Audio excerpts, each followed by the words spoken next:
안녕하세요. DJ 선아입니다. 오늘의 사연 시작해 보겠습니다. 안녕하세요. 저는 정지혜라고 합니다. 이 사연을 쓰고 있는 지금 제 나이는 36살로 얼마 전 저에게 있었던 일을 이야기해 드리고자 해요. 고생 끝에 낙이 온다는 속담이 있잖아요. 그 말을 믿으며 어릴 적부터 인생의 많은 고비들을 넘기고 또 넘겨왔어요. 하지만 고생 끝에 낙이 오기는커녕 더 큰 고생이 올 때도 많더라고요. 그럴 때면 모든 것을 놓아버리고 싶은 마음이 간절했지만 그래도 매번 이를 악물고 다시 일어나곤 했어요. 아마도 제 안에는 그 어떤 절망 속에서도 희망을 놓지 않으려는 작은 불씨가 계속 타오르고 있었기 때문이겠죠. 제가 여러분께 들려드릴 이야기는 제 어린 시절부터 지금까지 겪어온 삶의 여러 조각들이에요. 그 속에는 모든 것이 엉켜있지만 그 안에서 어떻게든 길을 찾아 나아가려고 발버둥 쳤던 순간들에 대해 이야기하고자 합니다. 이야기를 시작하려면 제 어린 시절로 돌아가야겠네요. 전 5살 때 부모님이 이혼을 하셨습니다. 당시 전 할머니와 살았는데 할머니가 절 딸처럼 예뻐하셨다고 생각하진 않아요. 오히려 엄마가 딸을 낳았다고 할머니에게 많이 시달리셨던 기억이 납니다. 어렴풋이 기억나는 장면이 있어요. 유치원에 다니던 어느 날 할머니가 저한테 걸레질을 시키셨는데 저는 5살밖에 되지 않았기 때문에 그게 왜 그렇게 싫었는지 모르겠지만 너무 힘들고 서러워서 울면서 거부했거든요. 그때의 상황은 아직도 두려운 기억으로 남아있어요. 어머님, 지혜는 이제 유치원 다니는 아기인데 벌써 그런 걸 시키시면 어떡해요. 애들은 놀기만 해도 벅찰 나이라고요. 여자로 태어났으면 어릴 때부터 이런 거 해버릇해야지. 이런 게 조기교육이 되어 있어야 나중에 시집가서 예쁨 받는다. 조기교육도 조기교육 나름이죠. 저 고사리 같은 손으로 무슨 걸레질을 해요. 게다가 걸레는 애 피부에도 안 좋다고요. 애들 피부가 얼마나 연약한데요. 피부에 안 좋긴. 나 때는 다 했는데 이렇게나 멀쩡하잖니. 애를 너무 곱게만 키워도 하나도 안 좋아. 넌 시애미한테 말 대답할 시간에 가서 아범 셔츠나 좀 다리는 게 어떠냐. 그런 걸 내가 일일이 다 지시해줘야 해? 어머님, 저도 이제 막 퇴근해서 돌아왔잖아요. 저도 쉴 시간이 필요하단 말이에요. 아유, 됐다. 더 이상 말하지 마라. 이건 다 지혜를 위해서야. 나중에 시간이 지나면 지혜도 나한테 고맙다고 할 게다. 엄마는 항상 절 지키려 하셨지만 할머니는 그런 엄마가 마음에 들지 않으셨던 것 같아요. 당시 어렸던 제가 보기에도 엄마는 많이 힘드신 것처럼 보였고 할머니가 마치 악당처럼 보이더군요. 할머니는 저만 보면 항상 혀를 차셨고 엄마에게는 항상 아들을 낳으라고 잔소리를 하셨기 때문에 엄마는 더 힘들어 보였고 그런 상황에서 엄마가 받는 고통은 어린 저에게도 깊이 각인되었습니다. 아빠조차도 엄마 편을 들어준 적은 한 번도 없었기에 할머니의 끊임없는 압박은 엄마를 점점 더 지치게 만들었고 어린 저조차도 엄마가 힘들어하는 것을 분명히 느낄 수 있었어요. 그러던 어느 날 아빠가 어떤 예쁜 아줌마를 데리고 집에 오셨어요. 그 아줌마는 갓난아기 남자아이를 안고 있었고 아빠는 그 아이가 이제 제 동생이라고 하셨죠. 할머니는 그 아줌마와 남자아이를 너무 반가워하셔서 제가 놀랄 정도였어요. 그렇게 기뻐하시는 할머니의 모습은 처음 보는 거였거든요. 그런 할머니와는 반대로 엄마는 제가 살면서 처음 본 엄청나게 무서우면서도 슬픈 표정을 짓고 계셨습니다. 엄마의 얼굴에 서린 깊은 슬픔과 분노가 어린 저에게도 고스란히 전해졌고 그 순간 엄마가 느끼는 감정이 그대로 제 마음속에 박혔던 것 같아요. 엄마의 고통은 너무나도 명확하게 느껴졌지만 저는 그저 아무것도 할 수 없었던 어린아이에 불과했거든요. 그때부터 할머니는 적극적으로 나서서 아빠와 엄마를 갈라놓으셨고 아들도 낳지 못한 데다가 가난한 집 딸이었던 엄마는 결국 돈 한 푼 받지 못하고 집에서 쫓겨나야만 했습니다. 할머니의 냉혹한 태도와 그로 인한 엄마의 슬픔과 피로가 당시의 저에게는 마치 어른들의 세상이 얼마나 무서운지를 일깨워주는 듯 했어요. 엄마는 집을 나가면서도 저만은 데리고 나가고 싶어 하셨으니까요. 그 집에서 살아봤자 할머니에게서 집안일 조기 교육이나 받으며 새엄마에게 구박받고 살 게 뻔했으니까요. 하지만 할머니는 절 그렇게 예뻐하지 않으셨으면서도 정씨 핏줄은 정씨가 키워야 한다며 저를 엄마에게 보내지 않으셨습니다. 결국 엄마와 전 강제로 떨어지게 되었고 할머니는 새엄마가 이제 제 엄마라며 착하게 굴라고 하셨어요. 할머니는 집에서 엄마의 흔적을 모두 다 지우셨고 심지어 저에게 제 친엄마의 이름조차 가르쳐주지 않으셨죠.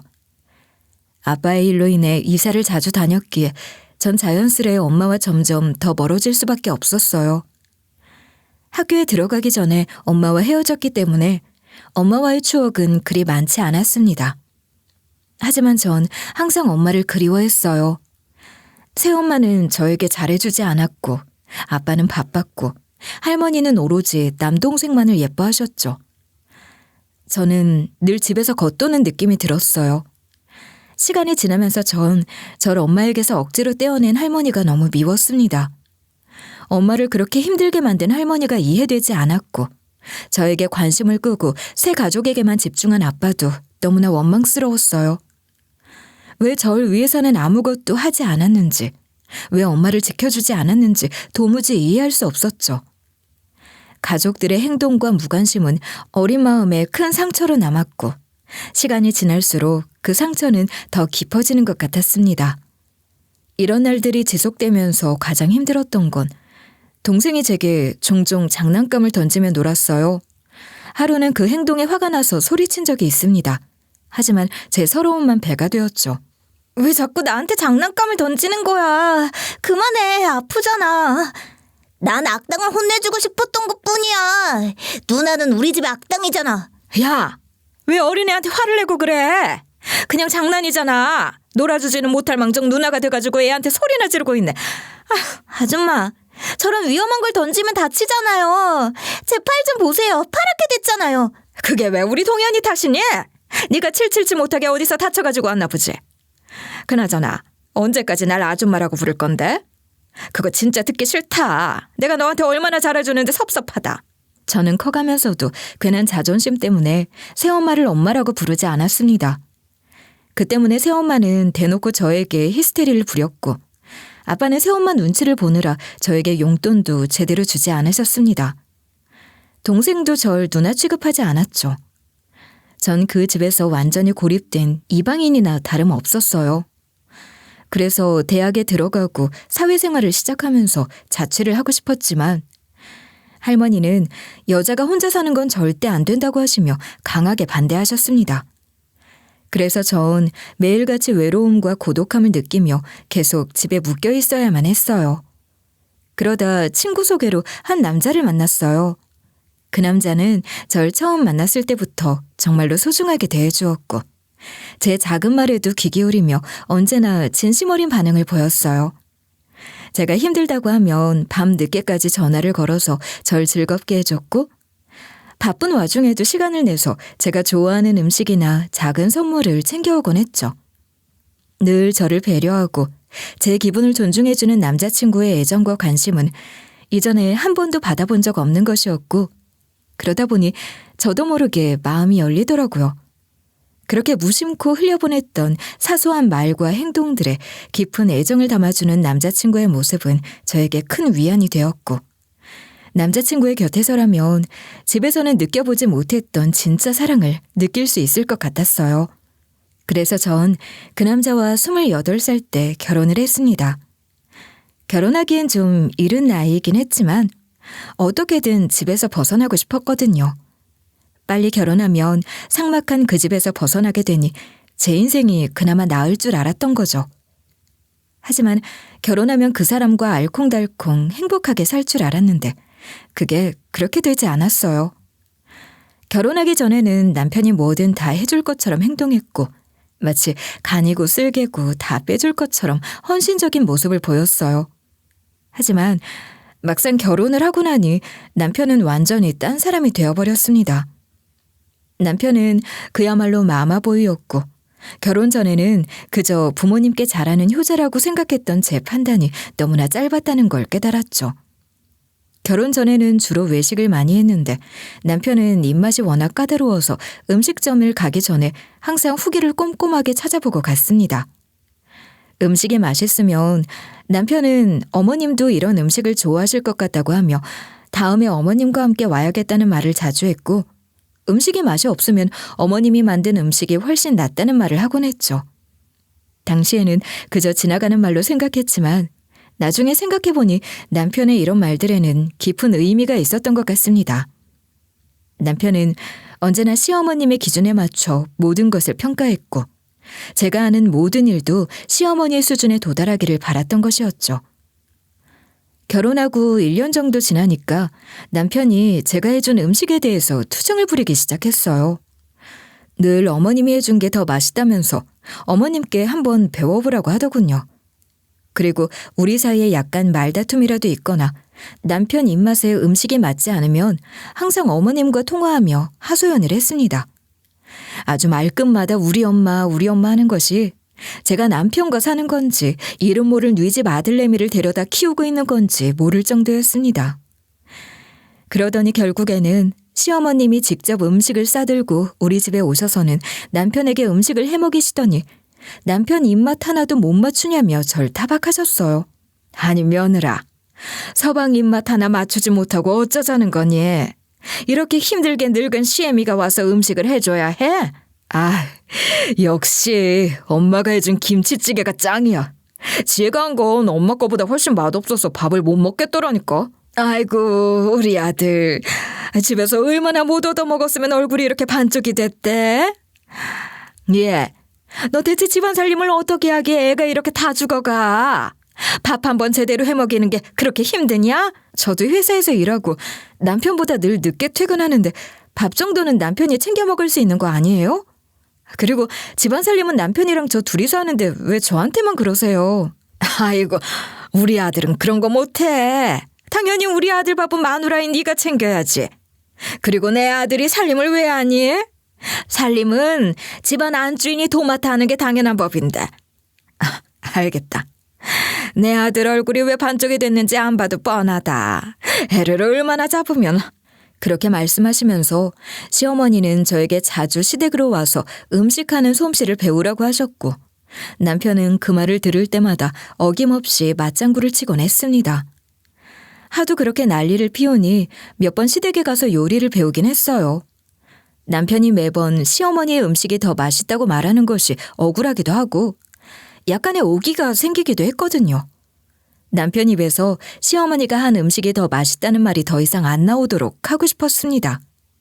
그래서 시어머니의 요리법을 열심히 배워 따라하려고 했지만 입맛이라는 게 하루아침에 달라지는 것도 아니고 제가 아무리 시어머니의 손맛을 따라해도 남편은 귀신같이 시어머니와의 차이점을 찾아내더군요. 그럴 때마다 남편은 숟가락을 내려놓으며 불만을 드러냈고 저는 그 모습을 볼 때마다 밥투정도 정도껏 해야지 저건 해도 너무하지 않나 하는 생각에 속이 터질 지경이었습니다. 또 남편에게서 밥투정을 들으신 시어머니는 제가 재혼 가정에서 자라 제대로 배우지 못했을 거라며 이제라도 직접 가르쳐서 제대로 배우게 하겠다고 막말을 하셨어요. 그 말들은 저를 깎아내리는 듯해서 참기 힘들었지만 시어머니와 남편은 그걸 마치 당연한 일처럼 여기는 것 같았습니다. 저도 더 이상 참을 수 없었어요. 너무나 서럽고 억울한 마음이 가득 차올라서 시어머니에게 도대체 왜 그렇게 심하게 말씀하시냐고 따졌습니다. 그동안 꾹 참아왔던 감정이 터져나왔던 거죠. 그런데 그 말을 듣자마자 남편이 펄쩍 뛰며 저를 향해 말하는데 정말 당황스럽고 어이가 없었습니다. 어머님, 해도 너무하신 거 아니에요? 여기서 재혼가정 이야기가 왜 나와요? 저한테 사과하세요. 아니, 내가 뭘 했다고 그러는 거니? 내가 무슨 틀린 말 했니? 왜 이래 갑자기? 너 우리 엄마한테 왜 그렇게 얘기하는 거야? 엄마가 얼마나 놀라셨겠어. 얼른 사과드려. 난 그저 널 도와주고 싶어서 그런 건데 그게 그렇게 기분 나빴니? 미안하다. 내가 주책이야, 주책. 아이고, 이 나이 들어서 며느리 눈치나 봐야 하고 살아야 하다니. 아이고 내 팔자야. 아니 어머님 왜 갑자기 울고 그러시는 거예요? 평소에 안 그러시잖아요. 여기서 가장 울고 싶은 사람은 저라고요. 정말 왜 이러는 거야? 엄마가 이렇게 힘들어하시는 거 안 보여? 엄마도 다 너 생각해서 그런 거잖아. 그런 우리 엄마 속도 몰라주고 얼마나 속상하시겠어. 지금 당장 사과 안 해? 제 말을 듣자마자 시어머님은 남편 앞에서 우는 신용을 하셨어요. 저는 그 모습을 보면서 너무도 황당하고 기가 막혔죠. 도대체 제가 무슨 잘못을 했기에 이렇게까지 해야 하는지, 왜 그런 상황에서 제가 매번 희생자가 되어야 하는지 이해할 수 없다는 생각이 들었고, 그동안 억눌러왔던 감정들이 한꺼번에 북받쳐 올라왔어요. 시어머니와는 이런 식으로 종종 부딪히곤 했어요. 이런 일이 있을 때마다 너무 서럽더라고요. 하지만 그 서러움을 친정에 하소연할 수조차 없었어요. 왜냐하면 저에게 친정이라곤 저에게 별다른 관심도 없는 아빠와 절 미워했던 새엄마, 딸이라는 이유로 절 싫어했던 할머니, 그리고 절 누나라고 생각조차 하지 않는 동생만 있을 뿐이었으니까요.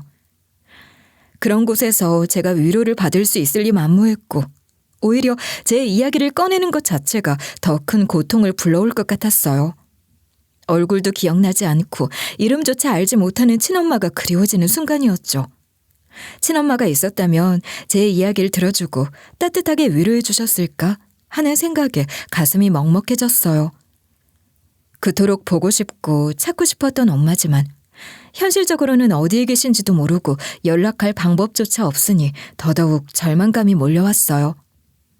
그리움은 점점 깊어지고 그럴수록 제가 느끼는 고독감은 더욱 커져만 갔죠. 저에게는 마음 붙일 곳이 너무나 필요했어요.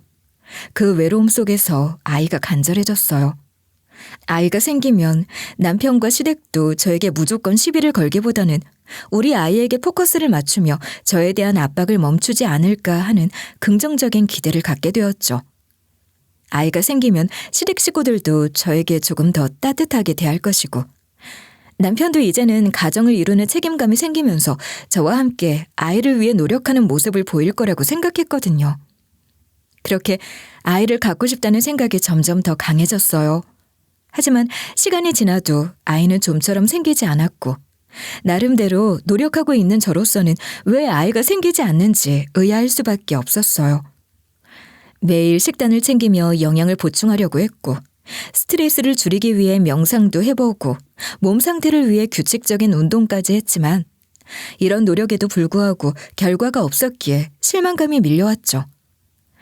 그동안 마음고생이 심해서 몸도 수척해졌고 그래서 그런가 보다 하며 스스로를 위로하려고 했지만 마음 한편에는 답답함과 불안감이 계속해서 자리 잡고 있었어요. 아기가 생기지 않아서 너무 불안해하는 저에게 산부인과 의사 선생님께서 일단 몸에 다른 이상이 있어서 아이가 들어서지 않을 수도 있으니 먼저 건강검진을 받고 오라고 하셨어요.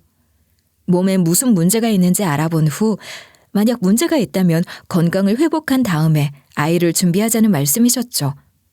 그래서 건강검진을 조금 더 정밀하게 받아보기로 했어요. 전 스트레스 때문에 몸이 수척해지긴 했지만 별다른 이상을 느끼지는 못했기에 크게 걱정하지 않았지만 혹시 모르니 받아보는 편이 좋다고 생각했죠. 그런데 그 와중에도 시어머니는 가만히 있질 않으셨어요. 몸 관리를 어떻게 했길래 병원에서 그런 소리를 듣니?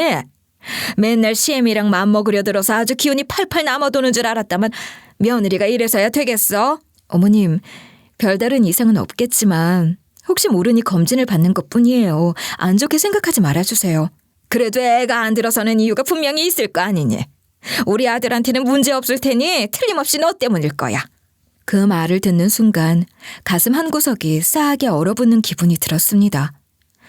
시어머니는 언제나 모든 문제의 원인을 저에게 돌리셨고 그 결과 제가 얼마나 상처받고 힘들어하는지 전혀 고려하지 않으셨습니다. 분명 저는 남편과 함께 가정을 꾸리고 함께 아이를 갖기 위해 애쓰고 있었는데 시어머니에게 있어 전 그저 부족하고 문제를 일으키는 존재일 뿐이라는 생각이 들었어요. 그래도 저런 소리를 매번 들어서 그런지 점점 조금씩 무뎌지기도 했습니다. 처음에는 한마디 한마디가 너무도 큰 상처가 되어 밤잠을 설칠 만큼 힘들었지만 시간이 지나면서 스스로를 보호하려는 마음이 생겼는지 시어머니의 말들이 어느 정도 익숙해져가는 느낌이 들었습니다. 물론 여전히 마음 한구석은 아프고 속상하지만 계속 반복되는 비난에 차츰 무뎌져가는 제 자신을 느낄 수 있었어요. 그렇게 잔소리를 들으며 건강검진을 받으러 갔는데 병원에서 저에게 간암이 의심된다는 말을 하셨어요. 그 말을 듣고 너무 놀라서 부랴부랴 대학병원에 가서 정밀 검진을 받았는데 결과가 너무 충격적이었습니다. 의사 선생님께서는 제가 간암이며 생각보다 많이 진행된 상태라고 하시더군요. 저는 술을 즐겨 마시는 사람이 아니었고 그래서 더욱더 왜 이런 일이 생겼는지 이해할 수가 없었습니다. 몸 상태가 갑자기 이렇게 나빠진 이유가 무엇인지 고민하며 의아해했어요. 그동안 건강을 크게 해친 적도 없었고 특별히 무리한 생활을 한 것도 아닌데 이런 진단을 받으니 당황스럽고 두려움이 앞섰어요. 혹시 가끔 걸리던 간염이 원인이 아니었을까 하는 생각이 들었지만 그래도 갑작스러운 간암 진단은 쉽게 받아들이기 어려운 현실이었어요. 그 말을 시어머니께 전했더니 돌아오는 반응이 어땠는지 아세요? 뭐라고? 간암? 아이고, 이게 웬일이야. 너 혹시 가정을 돌보지 않고 몰래 술이나 마시고 다닌 거 아니니? 도대체 며느리가 이래서 되겠니? 어머님, 안 그래도 속상해서 죽겠는데 그런 말씀부터 하시고 싶으세요? 저 술은 입에도 안 되는 거 어머님도 아시잖아요. 밖에서 몰래 마시고 다녔을지 누가 아니? 그래도 애가 안 들어서는 이유가 있긴 했네. 앞으로 어쩔 거니? 그래도 요즘 세상이 좋아져서 암 걸려도 다들 잘만 산다더라. 치료만 잘 받으면 될 거다. 그래도 치료는 받아볼 생각이에요. 아직 많이 절망적인 수준은 아니라고 하셨으니 희망을 놓지 않으려고요. 마음은 이미 바닥을 쳤지만 그래도 이대로 포기할 수 없다는 생각이 들었어요. 저에게도 아직 희망이 있고 시간이 남아있기를 바라는 마음으로 치료를 시작해보기로 했죠. 비록 모든 것이 절망적으로 보였지만 작은 가능성이라도 붙잡고 싶었고 제 자신을 위해서라도 최선을 다해보고 싶었어요. 간암을 치료하려면 항암 치료와 방사선 치료가 필요하다는 말을 들었고 그 과정이 쉽지 않다는 것도 잘 알고 있었습니다. 항암 치료는 체력적으로도 정신적으로도 매우 고통스럽고 부작용으로 머리카락이 빠지고 구토와 극심한 피로가 찾아온다는 걸 이미 들어 알고 있었어요. 그럼에도 불구하고 저는 이 고통을 견뎌내야 한다는 생각뿐이었습니다. 아무리 힘들고 아파도 희망을 놓지 않으려는 마음이 절실했어요. 그런데 제가 그렇게 노력하며 치료를 하고 있으면 가족인 시어머니와 남편은 최소한 도움은 되지 못하더라도 절 어느 정도 배려해주거나 격려해줘야 하는데 그 사람들에게서 그런 모습은 전혀 찾아볼 수 없었습니다. 오히려 절 더 힘들게 하고 상처 주는 말들로 절망감만 더 깊어지게 했습니다. 급기야 시어머니는 저에게 이런 말을 하시더군요. 지혜야, 너 혹시 방사선 치료하고 있니? 그거는 일단 중단해보는 게 어떠니? 어머님, 뭐 때문에 그러세요? 방사선 치료를 중단하면 큰 문제가 생길 수 있어요. 그게 말이다. 내가 어디서 좋은 이야기를 들어서 말이야. 민간요법 같은 거 한번 써보는 게 어때? 아주 기가 막힌 방법이 있다. 민간요법이요? 어떤 거 말씀하시는 거예요? 좋은 방법이라면 그게 뭐든 저도 꼭 해보고 싶어요. 임신을 해보는 거야. 아이를 가지면 심적으로도 안정되고 태교를 잘하면 기적이 일어날 수도 있지 않겠니? 너 원래 애 가지려고 했었잖아. 정말 기가 막히고 어이가 없었어요. 병원에서 치료를 시작해야 하는 상황에서 임신을 해서 태교를 잘하면 간암이 나을 수도 있다고 하시다니요. 남편에게 시어머니를 좀 말려달라고 부탁했어요. 도대체 어떻게 이런 상황에서 그런 말씀을 하실 수 있냐고 했죠. 여보, 어머님 좀 어떻게 해봐. 그런 말씀을 하시는 건 좀 아니지 않아? 난 살면서 엄마 말 듣고 손해본 적 없어. 엄마 말도 일리가 있어. 우리도 임신 한번 생각해보자. 그 말을 듣는데 정말로 정신이 아득해지더라고요. 이 집에서 계속 이렇게 살다가는 제가 먼저 무너질 것 같았어요. 차라리 삭막하더라도 친정으로 가고 싶다는 생각이 들었죠. 그래서 아빠에게 연락을 했어요. 하지만 새엄마가 이미 치매 걸린 할머니를 모시고 사느라 너무 힘들다는 이야기를 하시더군요. 친정에 갈 수 있는 길마저 막힌 겁니다. 그 말을 들으면서 정말 눈물이 나더라고요. 어디에도 기댈 곳이 없다는 현실이 너무나도 절망적으로 느껴졌어요. 남편도 시댁도 심지어 친정마저도 절 받아줄 수 없는 상황에서 전 더 깊은 외로움과 고독감 속에 빠져들었습니다. 그렇게 또 하루하루를 버텨야만 했어요. 심적으로 많이 힘들어져서일까요? 전 열심히 치료를 받아봤지만 상태는 악화될 뿐이었고 시간이 흐르면서 전 결국 암 말기 판정을 받았습니다. 간이식 외에는 다른 방법이 없는 상황에 이르렀어요. 남편과 시댁 사람들은 저와 혈액형이 달랐기 때문에 어느 누구도 저에게 간이식을 해줄 수 없었습니다. 그런데 혈액형이 같더라도 그 사람들이 과연 저를 위해 간을 내줄까 하는 생각이 들더라고요. 그건 친정 식구들도 마찬가지였어요. 아무리 가족이라지만 그동안 그 사람들이 보여줬던 태도를 보면 그렇게 해줄 리 없다는 확신이 들었어요. 결국 이식자를 기다려야 했지만 그건 정말로 힘든 상황이라는 것을 잘 알고 있었습니다. 일단 병원에 장기 입원을 하기로 결정했습니다. 그렇게 입원을 앞둔 며칠 전이었어요. 저에게 무슨 일이 벌어졌는지 아세요? 시어머니가 갑자기 저희 집에 찾아와서는 이혼 소장을 내밀며 저에게 도장을 찍으라고 요구했고 남편은 더 이상 저를 병간호해 줄 수 없다는 말과 함께 이제 각자 살 길을 찾아야 하지 않겠냐며 이혼을 권유하는 겁니다. 이게 사람이 할 짓인가요? 하기야 사람이 아니니까 이딴 짓을 하죠. 시어머니는 그 말을 거들며 깨끗하게 끝내자고 했습니다. 남편과 시어머니의 차가운 태도와 무자비한 말들이 절 완전히 벼랑 끝으로 몰아세우더군요.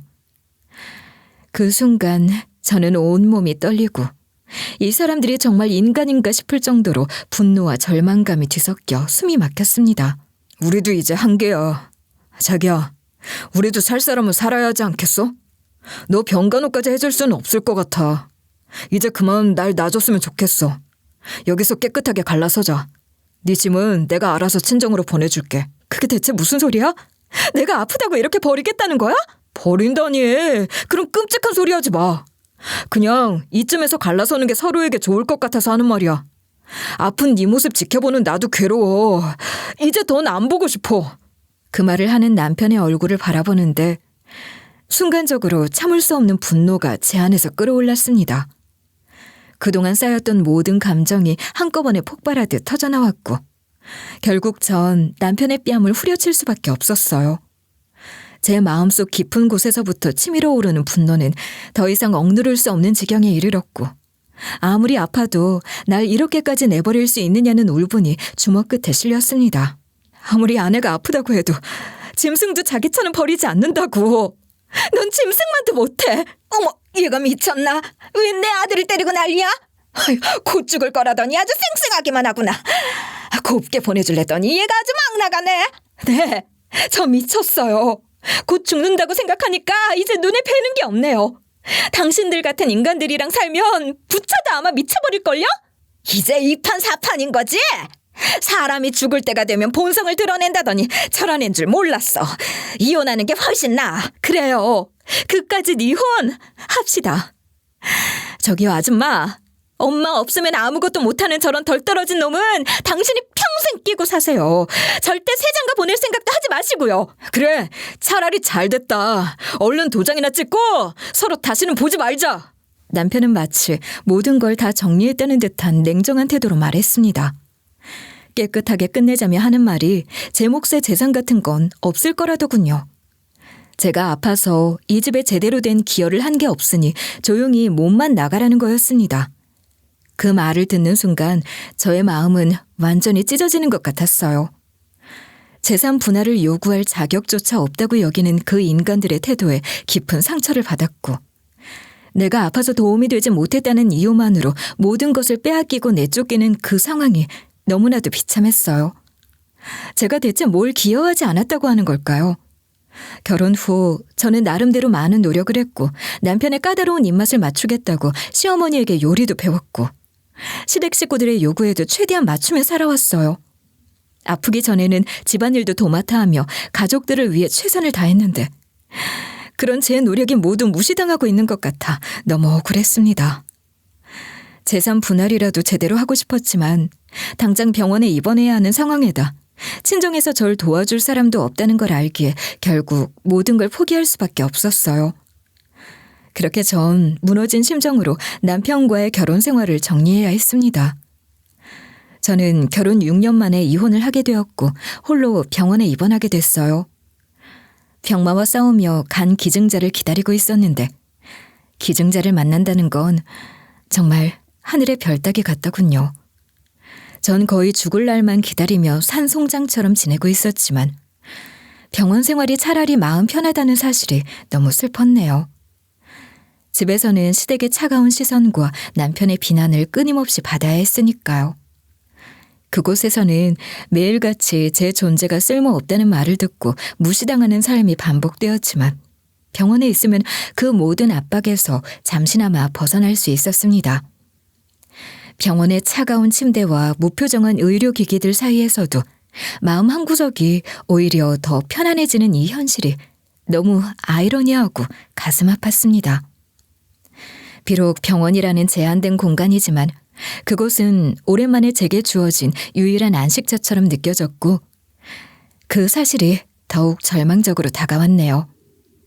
그렇게 병원에서 지낸 지 2주가 지났을 때 간이식 수술을 받을 수 있다는 소식을 들었어요. 너무 놀랐죠. 사실 기다리던 좋은 소식이었고 기대도 하지 않았던 소식이기에 처음엔 기쁘긴 했지만 얼떨떨하기도 했어요. 정말 제가 이식을 받을 수 있는 건가 싶어서 현실감이 없었어요. 삶에 대한 희망이 거의 사라진 상태였기에 마음이 복잡하더군요. 어차피 살아나도 돌아갈 집이라는 곳이 어디에도 없는데 굳이 제가 이식을 받을 필요가 있을까 하는 생각이 자꾸 들었습니다.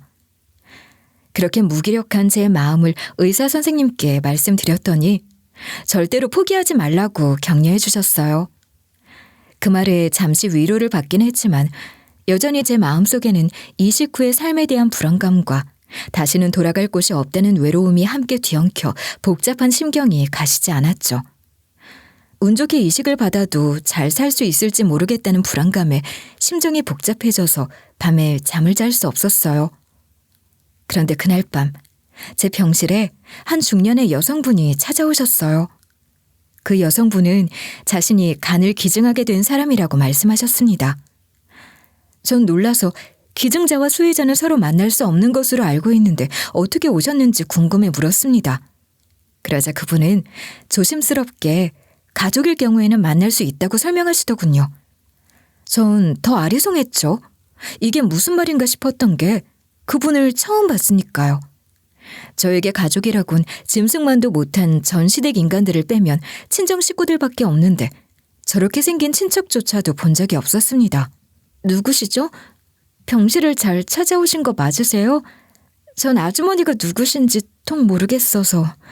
저 혹시 7월 19일생 정지혜 씨 맞나요? 네, 맞아요. 그런데 왜 그러시죠? 제 생일을 어떻게 알고 계신 거예요? 그분은 제 아버지의 이름을 말씀하시며 아버지 성함이 맞냐고 물으셨습니다. 전 맞다고 대답했어요. 그러자 그분은 갑자기 절 껴안고 오열하기 시작했습니다. 그분은 저를 꼭 껴안고 불쌍한 내 딸, 어쩌다 이렇게 됐냐며 흐느끼셨습니다. 그분의 떨리는 목소리와 절절한 눈물은 그간의 모든 상처와 아픔을 녹여내려는 듯 했습니다. 전 그 순간 그분의 품속에서 말로 형용할 수 없는 감정에 휩싸였고 가슴 한편이 따뜻해지면서도 혼란스러웠습니다. 제 친엄마라 제 생년월일, 이름, 아버지의 이름까지 아시는 게 아닐까 하는 생각이 들었습니다. 저는 아무 말도 할 수 없었어요. 제 앞에 있는 분이 제가 그토록 찾아 헤매던 친엄마라니. 현실이 믿기지 않았지만 그분의 눈물과 떨리는 목소리는 너무나 진심이었어요. 정말 예상하지 못한 전개였어요. 저는 혹시 성함이 어떻게 되시냐고 물었고 그날 밤에 아빠에게 전화를 걸어 엄마 이름이 최정희 씨가 맞는지 확인했습니다. 아빠는 짜증 섞인 목소리로 그건 물어보려고 이 야밤에 전화했냐며 투덜대면서도 맞다고 대답했죠. 곧 살 날이 머지않은 딸에게 저게 무슨 태도인가 싶어 순간적으로 기분이 상하기도 했지만 지금 중요한 건 그게 아니었어요. 아빠와의 통화로 제 앞에 있는 분이 정말 제 친엄마라는 걸 알게 되었을 때 말로 다 표현할 수 없는 감정이 몰려왔습니다. 엄마는 제 손을 꼭 잡고 눈물을 흘리셨고 그 눈물은 마치 그동안의 모든 아픔과 그리움을 씻어내려는 것 같았어요. 그 순간 전 이분이 단순히 저에게 간을 기증해 주시는 분이 아니라 정말로 제 친엄마라는 사실을 온전히 실감했습니다. 우리는 그저 기증자와 수혜자의 관계를 넘어선 진정한 모녀였기에 이렇게 다시 만날 수 있었던 거라는 걸 깨달았고 그 사실이 절 감동과 슬픔 그리고 기쁨으로 복잡하게 만들었습니다. 엄마, 정말 엄마 맞으시죠? 저 정말 꿈꾸고 있는 거 아니죠? 맞아, 지혜야. 어쩜 옛날 얼굴이 그대로구나. 이렇게 널 다시 만날 수 있을 줄은 꿈에도 몰랐어. 미안해. 엄마가 너무 늦었지. 엄마, 저도 너무 보고 싶었어요. 이렇게라도 만나게 돼서 다행이에요. 사실 엄마도 널 찾기 위해 정말 많은 노력을 했어. 여기저기 수소문도 하고 온갖 방법을 다 써봤는데 매번 실패했었단다. 그래서 이렇게 갑자기 만날 수 있어서 나도 정말 꿈만 같아. 엄마가 절 찾기 위해 그토록 많은 노력을 해왔다는 사실을 듣자 제 마음은 말로 다 표현할 수 없을 정도로 행복해졌어요. 그동안 친정 식구들의 눈치를 보며 자라왔던 전 언제나 이 세상에서 혼자 버려진 외톨이 같은 기분이었어요. 아무도 절 진심으로 사랑해주지 않는 것 같고 가족이라는 이름 아래에서도 늘 겉도는 느낌뿐이었죠. 그래서 엄마가 절 찾기 위해 그렇게까지 애써주셨다는 말을 들었을 때 마치 깊은 어둠 속에서 한 줄기 빛을 발견한 것처럼 따뜻한 희망이 제 안에 피어올랐죠. 이 세상에 날 진정으로 필요로 하는 사람이 있다는 사실, 그것만으로도 전 세상 모든 것을 다 얻은 기분이었어요. 그리고 엄마에게 그동안의 이야기를 듣게 되었는데 엄마는 아빠와 이혼한 후 열심히 살면서 재력 좋고 상냥한 남자분을 만나 재혼을 하셨대요. 재혼한 그분이 현재 이 병원의 의사라고 하더라고요. 그런데 병원 내에서는 어린 나이에 간암에 걸리고 심지어 이혼까지 당한 여자가 병실에 누워 죽을 날만 기다리고 있다는 소문이 돌았다고 해요. 엄마는 그 소문을 듣고 너무 딱하다는 생각에 관심을 갖게 되었고 그러던 중 우연히 제 이름과 생년월일을 듣고 딸임을 직감하셨답니다. 혹시나 하는 마음에 남편분과 상의를 한 후 간이식 검사를 해보셨는데 놀랍게도 저와 완벽하게 일치했다고 하더군요. 그래서 일단 딸을 살려야겠다는 마음으로 이식을 해줘야겠다는 생각이 들었다고 하셨어요. 엄마는 50대 후반이었지만 아직 간 공여는 가능한 상태였고 그간 건강관리와 운동을 열심히 하셔서 주변의 우려에도 불구하고 이식이 어려운 상황은 아니라고 했습니다. 전 이렇게 엄마와 재회할 줄은 정말 몰랐어요. 너무 보고 싶었던 엄마를 이렇게 만나게 되다니 그저 엄마를 껴안고 아이처럼 울 수밖에 없었어요. 엄마가 그렇게 절 찾기 위해 온갖 노력을 했다는 이야기를 들으니 그동안 쌓였던 외로움과 서러움이 한꺼번에 터져나왔어요. 엄마는 저를 꼭 안고 달래주며 울음이 그칠 때까지 차분히 기다려주었습니다. 그리고 울음이 좀 잦아들자 저에게 이런 질문을 하시더라고요. 어쩌다가 이혼까지 당하고 혼자서 이렇게 누워있게 된 거야. 친정 식구들은 대체 뭐라고 있길래 널 이렇게 방치하고 있는 거니? 엄마, 정말 힘들었어요. 시댁에서 하루도 편한 날이 없었고 결국 병까지 들었는데 아무도 제 편을 들어주지 않았어요. 아빠는 절 완전히 외면했고 새엄마와 할머니도 절 돌봐주긴커녕 오히려 더 힘들게 했어요. 전 엄마에게 그동안의 모든 고통을 하나하나 털어놓았습니다. 시집살이로 하루도 마음 편할 날이 없었던 이야기, 결국 병을 얻게 되었고 그로 인해 이혼당한 이야기, 저를 힘들게만 했던 새엄마와 치매 걸린 할머니 이야기, 그리고 절 완전히 외면했던 아빠까지. 엄마 앞에서 전 그동안 가슴속에 쌓아두었던 상처와 외로움을 모두 쏟아냈어요. 엄마에게 그 모든 이야기를 하면서 제 안에 쌓였던 응어리가 조금은 풀리는 것 같았지만 동시에 그동안 얼마나 외로웠고 힘들었는지 다시금 느껴져 눈물이 멈추질 않았어요. 엄마는 듣고 나서 정말로 분노를 참지 못하셨습니다. 이혼하면서 널 두고 가면 알아서 잘 키워주겠다고 해놓고선 어떻게 딸이 이 지경이 되었는데도 네 아빠는 그렇게 나 몰라라 할 수 있니? 그리고 시댁 사람들은 진짜 인간도 아니구나. 그래도 이제라도 엄마를 만나서 전 정말 행복해요. 그런 사람들과 있었던 슬픈 일들은 이제 다 잊어버릴 수 있을 것 같아요. 그런 인간들은 절대로 용서할 수 없어. 감히 내 딸을 이렇게 힘들게 하다니 혼나야 마땅해. 이제까지 살면서 누군가가 내 편 들어주면서 그렇게까지 화내며 혼내주겠다고 말해주는 사람이 없었는데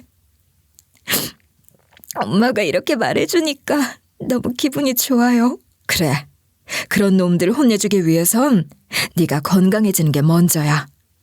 우리 지금은 수술을 무사히 받는 것만 생각하자. 이제부터는 긍정적인 생각만 하자꾸나. 일단 제 치료와 회복이 우선이었기에 간이식 수술을 받았고 다행히 수술은 성공적이었습니다. 수술 후 엄마와 함께 병원 생활을 하면서 그동안 나누지 못했던 모녀의 정을 하나하나 나누기 시작했어요. 오랜 시간 동안 떨어져 있던 탓에 서로에 대해 몰랐던 이야기들도 많이 나눴고 그 과정에서 엄마의 사랑을 다시금 느낄 수 있었어요. 엄마의 따뜻한 보살핌과 함께하며 전 서서히 그리고 확실하게 삶에 대한 희망을 되찾기 시작했습니다. 병실의 차가운 공기 속에서도 엄마와 함께하는 시간이 저에게는 너무도 소중했고 이제는 다시 살아가야겠다는 마음이 조금씩 자리 잡았습니다. 저는 엄마와 만나게 되었다는 소식을 아빠에게도 전했고 뒤늦게 병원에 찾아온 아빠를 보자마자 엄마는 주먹을 휘둘렀죠. 아빠는 말없이 그저 엄마 앞에 서 있었고 엄마에게 호되게 혼났어요. 정말 어떻게 이럴 수가 있어? 딸을 이 꼴로 만든 걸 보고도 아무렇지 않다니 당신 정말 사람 맞아? 하긴 뻔뻔하게 바람난 여편네랑 혼의 자식까지 집에 들인 인간이니 인간이길 애초에 포기했겠지. 나도 그때는 어쩔 수 없었던 거야. 상황이 좀 그랬잖아. 우리 엄마 등살을 내가 어떻게 이겨. 힘들었어도 딸을 지켜야지. 지혜한테 다 들었어. 그동안 그 망할 상간녀가 우리 지혜한테 얼마나 눈칫밥 먹이고 괴롭혔는지. 당신은 멍청하게 방관했겠지. 시어머니는 어떻고. 그 노인네 분명히 우리 지혜한테 집안일이나 시키면서 부려먹었을 거야. 그래, 내가 죄인이다. 그때는 나도 젊다 보니 그런 사고를 친 거야. 사람은 누구나 실수를 할 수 있잖아. 실수 같은 소리 하네. 넌 바람피고 애 방치하는 게 단순히 실수야? 나랑 지혜한테 용서받을 생각은 절대 하지 마. 꼴도 보기 싫으니 당장 꺼져. 이 쓰레기 같은 인간아, 평생 그렇게 한심하게 살아. 아빠는 아무 말도 하지 못한 채 고개를 숙이고 병실을 나갔어요. 마치 자신의 잘못을 인정하는 무기력한 사람처럼 보였어요. 그동안 쌓였던 모든 서러움과 분노가 조금씩 녹아내리는 것 같더라고요. 절 외면하고 힘든 시간을 겪게 했던 사람에게 처음으로 책임을 묻고 그 사람이 제 앞에서 아무 말도 못하고 물러서는 걸 보니 한편으로는 후련하면서도 마음 한구석이 서글펐어요. 그렇게라도 제 고통이 조금이라도 이해되었다는 생각에 조금은 응어리가 풀리는 듯 했지만 그동안의 상처가 완전히 사라지지 않았다는 것을 다시금 깨닫게 되는 순간이기도 했습니다. 시간이 흘러 제가 퇴원을 하고 통원 치료를 할 수 있게 되자 엄마는 이제 복수를 할 때가 왔다고 말씀하셨죠. 아직 이혼 후 3년이 지나지 않았기 때문에 민법상 혼인관계 종료 후 3년 이내에 이혼 관련 소송을 제기할 수 있는 법적 권리가 있었어요. 따라서 위자료를 청구할 수 있는 상황이었죠. 엄마의 도움을 받아 남편과 시어머니가 제가 암에 걸렸다는 이유만으로 일방적으로 이혼을 요구한 것에 대해 법적 대응을 하기로 했고 그에 따라 위자료를 청구했어요. 병으로 인해 힘든 시기를 겪는 와중에도 남편과 시어머니는 저를 보호하거나 지원하기는커녕 일방적으로 이혼을 요구하며 가혹한 처사를 했기 때문에 그 인간들의 책임을 물을 수 있는 정당한 권리가 저에게 있었던 겁니다. 그 인간들도 재정 상황이 그리 넉넉하지 않았기 때문에 갑작스러운 소송 통보에 크게 당황할 수밖에 없었죠. 소송 비용과 위자료까지 감당해야 한다는 사실에 겁을 먹은 그 인간들은 결국 저에게 직접 찾아와 빌기 시작했습니다. 무릎이라도 꿇을 듯한 태도로 간청하는 모습을 보면서 한편으로는 통쾌함이 느껴지기도 했지만 동시에 과연 이 인간들이 진정으로 반성하고 있는지에 대한 의심이 들었습니다. 그저 금전적인 압박 때문에 나오는 사과라는 생각이 들어 그 인간들의 모습이 더욱 초라해 보일 뿐이었어요. 엄마는 저에게 그 인간들 앞에서 기죽지 말라며 고급스러운 옷을 사입혀 주셨는데 전 남편과 전 시어머니는 그런 절 보고 깜짝 놀라더군요. 암은 다 나은 거니? 네가 자궁암이었지 아마? 고생 많았겠구나. 널 그렇게 내보내긴 했지만 나도 네 걱정에 하루도 제대로 자본 적이 없지 뭐냐. 뭐라고요? 자궁암? 참나. 제가 무슨 암이었는지 관심도 없었으면서 이제 와서 생각해주는 척하지 마시죠. 그런데 지혜야, 어떻게 된 거야? 갑자기 이렇게 변한 건 뭐야? 너 좀 세련되어진 것 같아. 날 낳아준 친엄마를 드디어 찾았거든. 엄마 덕분에 당신들도 제대로 혼내줄 수 있게 됐어. 두고 봐. 이제부터는 내가 다 갚아줄 테니까. 혼내주다니. 지혜야, 너 그런 무시무시한 짓 할 애가 아니잖아. 우리 대화를 잘 풀어보자. 그래, 우리 대화로 다시 잘 풀어보자. 서운한 거 이해해. 일단 서운한 것부터 다 얘기해줘. 대화할 생각 없어요. 의자료나 잘 준비하시죠. 전 시모와 전 남편은 제 말에 다급해졌는지 절 붙잡고 울고불고하며 제발 봐달라고 하더군요. 그 인간들의 얼굴에는 진심이 담긴 회한이라기보다는 오히려 당혹감과 두려움이 엿보였고 그 모습을 보니 마음이 복잡했습니다. 하지만 진정으로 반성하는 것이 아니라 단지 자신들의 불리한 상황을 모면하려고 하는 것이 분명해 보여서 더욱 마음이 냉담해졌어요. 그 인간들의 듣기 싫은 울음소리가 이어질수록 저는 오히려 더 이상 그 인간들의 눈물에 마음이 흔들리지 않기로 결심하게 되었습니다. 결국 뒤늦게라도 전 재산 분할을 받을 수 있었고 위자료도 크게 받을 수 있게 되었어요. 그동안 억울하게 느꼈던 모든 것들이 조금은 해소되는 기분이었죠. 엄마도 저와 함께 기뻐해 주셨고 이제는 제가 정말로 새롭게 시작할 수 있을 것 같았어요. 어느 날 엄마가 저에게 말을 꺼내셨어요. 지혜야, 엄마랑 같이 지내는 건 어떠니? 사실 엄마는 재혼한 아저씨랑 사이에 자식이 없어서 너랑 같이 살아보고 싶어. 아저씨도 찬성하셨고 너만 괜찮다면 우리 집에서 지내면 좋겠는데. 엄마, 저도 엄마랑 함께 지내보고 싶어요. 어렸을 때 엄마랑 떨어져 지낸 시간이 너무 길었으니까 이번엔 정말 엄마랑 같이 살면서 못한 시간들을 채우고 싶어요. 그래, 고맙다 지혜야.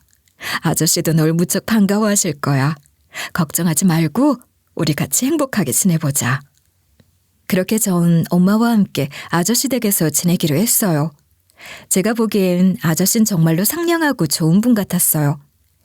절 친딸처럼 대해주시고 불편하지 않게 배려해주시는 모습이 참 고마웠습니다. 아빠와는 결국 연을 끊기로 했어요. 그동안 아빠와 함께 살면서도 저에게 아빠는 마치 없는 사람처럼 느껴졌습니다. 언제나 절 외면하고 힘들 때조차도 손을 내밀지 않았던 아빠의 모습은 제게 아버지라는 존재의 의미를 상실하게 만들었어요. 그런 아빠와의 관계를 억지로 유지하는 것이 저에게 더 큰 괴로움만 가져다 줄 뿐이라는 생각이 들었고 이제는 절 괴롭게 하는 사람들과의 관계를 끊어내는 것이 진정한 해방이라고 느껴졌죠. 비록 쉽지 않은 결정이었지만 제 자신을 위해서는 꼭 필요한 선택이었습니다. 시간이 지나면서 전 남편도 슬금슬금 연락을 해오기 시작했어요. 제가 잘 살고 있다는 사실을 알게 됐으니 미련이 생겼겠죠. 연락을 받아주진 않았지만 메시지나 전화가 끊이지 않았어요. 결국 전 참다 못해 전 남편에게 한마디 했어요. 미안하지만 너 같은 버러지 같은 놈이랑 다시 시작할 생각은 절대로 없어. 평생 엄마 말이나 듣고 마마보이 짓이나 하면서 살아라. 지혜야, 내가 정말 잘못했어. 그땐 내가 철이 없어서 그랬던 거야. 이제 와서 후회하고 있어. 우리 다시 한번 시작해보면 안 될까?